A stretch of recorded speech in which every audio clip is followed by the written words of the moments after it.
without the express written consent of Major League Soccer. Halftime at the Home Depot Center at Cal State Dominguez Hill sees the Chicago Fire trailing the Los Angeles Galaxy by 1-0. This is the Corona Halftime Report. Thank you for joining us tonight. I'm Ken Tomash along with Kenny Stern. Kenny, the Fire has not lost to the Galaxy in 3 years. Are they going to be able to get it done in the second half with the 11 guys that finished that first half? No, I don't think they are. I think if Chicago's going to have any chance at all in the second half, number one, they're going to have to generate some offense. I think they're going to have to use the bench, but they're going to have to get creative. Somehow, some way, Dennis Hamlet has to figure out how to generate some offense.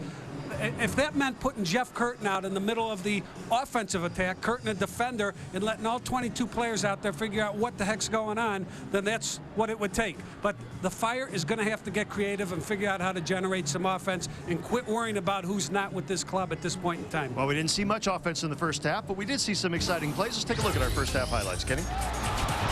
The first half highlights, a key play of the game was Kyle Martino dribbling into the box and crumbling to the ground as he falls off over the soccer ball.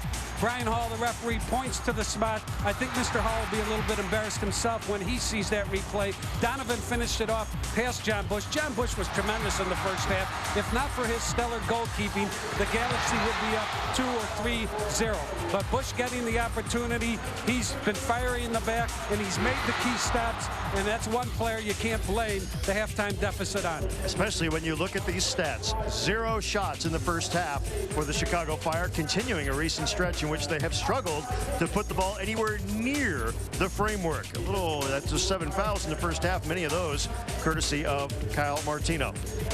All fans, be sure to get your tickets now for the next Fire game, which is going to be just less than a week, as they'll take on Toronto FC, one of the new sides in Major League Soccer.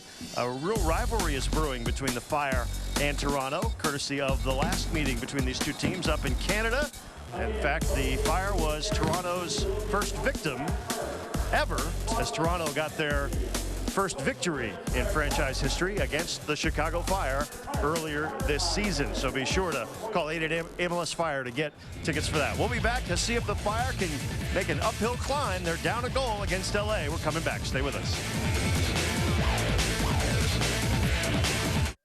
For more than a decade, the U.S. soccer